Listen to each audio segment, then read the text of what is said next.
Bapak, Ibu, saudara-saudari, dan adik-adik yang terkasih, Hari Prapaskah adalah hari yang identik dengan musim refleksi dan pertobatan. Di beberapa tradisi gereja, tanda abu yang disempatkan di dahi atau ditabur di atas kepala seseorang menjadi pengikat akan dosa dan pengorbanan Yesus di kayu salib. Di Perjanjian Lama, orang-orang mengenakan kain kabung dan abu sebagai tanda duka cita. Kebanyakan di antaranya bukan karena meninggalkan orang terdekat, melainkan karena mereka berduka atas dosa-dosa mereka. Mereka menyadari bahwa dosa-dosa mereka menyedihkan hati Tuhan. Mereka juga akan diurapi dengan minyak sebagai tanda kebaikan dan pengudusan dari Tuhan.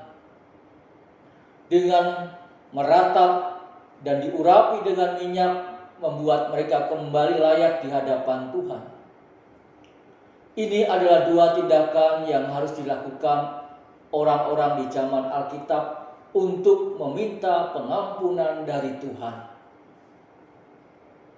Di zaman sekarang ini, hal itu juga masih sangat relevan untuk kita lakukan. Meskipun caranya memang sedikit berbeda, tetapi kunci pengampunan terletak pada tindakan kita. Satu-satunya tindakan yang bisa kita lakukan untuk mendapat pengampunan adalah dengan mengakui dosa-dosa kita. Dengan mengakui dosa kepada Tuhan menjadi awal dari pemulihan. Kita bisa mengaku dosa dengan cara meminta satu orang imam yang kita percaya untuk menjadi saksi dari pengakuan dosa kita. Ini adalah cara terbaik yang diminta Tuhan supaya kita benar-benar berkomitmen untuk meninggalkan dosa tersebut dan menerima pemulihan dari Tuhan. Sekitar 20 atau 30 tahun yang lalu, pengakuan dosa sering dilakukan. Banyak yang merasa tidak mantap menerima tubuh dan darah Kristus sebelum membersihkan dosanya di hadapan imam di dalam kamar pengakuan. Namun mengapa sekarang tidak banyak yang menerima sakramen tobat lagi? Suatu pertanyaan. Apakah dalam diri mereka sudah beres sehingga tidak perlu lagi bertobat? Memang banyak alasan dan pendapat untuk menjawabnya. Ada pendapat yang mengatakan bahwa sakramen tobat itu tidak penting sebab membosankan. Dosa-dosa yang dilakukan sama saja dan tidak ada perubahan setelah mengaku. Ada juga yang berpendapat bahwa sakramen tobat hanya sebagai tempat membongkar dosa-dosa saja. Dosa-dosa siap untuk dimuntahkan sehingga mereka keluar kamar pengakuan dengan perasaan lega tanpa merasa dibebani dosa-dosa lagi. Dan bila merasa dosanya sudah menumpuk lagi, ia segera mengaku dosa lagi. Bahkan ada pendapat yang mengatakan bahwa sakramen tobat tidak diperlukan sebab tidak ada dosa yang perlu dilakukan. Mereka merasa dirinya suci, membenci orang lain tidak pernah, mencuri tidak, apalagi membunuh. Selain itu ada juga yang mengatakan, sekalipun berkali-kali menerima sakramen tobat, toh tidak menyelesaikan persoalan. Bapak, Ibu, saudara-saudari, dan adik-adik yang terkasih, Gereja Katolik menetapkan sakramen pengakuan dosa. Salah satunya kita diminta untuk kembali kepada Allah. Relasi kita didekatkan lagi dengan Allah itu sendiri. Dengan kata lain bahwa sakramen tobat merupakan sarana pembebasan yang membahagiakan. Sebab dengan mengakui kelemahan pribadi di hadapan Allah mereka merasa dibebaskan oleh Allah dari belenggu dosa yang mematikan. Dan relasi kita dengan Allah diperbarui lagi. Sakramen tobat merupakan tindakan gereja. Dan tindakan gereja itu merupakan manifestasikan tindakan Kristus sendiri. Bila imam memberi absolusi pada anggota gereja atas nama Kristus, maka sebenarnya Kristus sendirilah yang bertindak mengampuninya. Memang masih ada umat Katolik yang belum mengetahui nilai-nilai spiritual yang terkandung dalam perayaan sakramen tobat.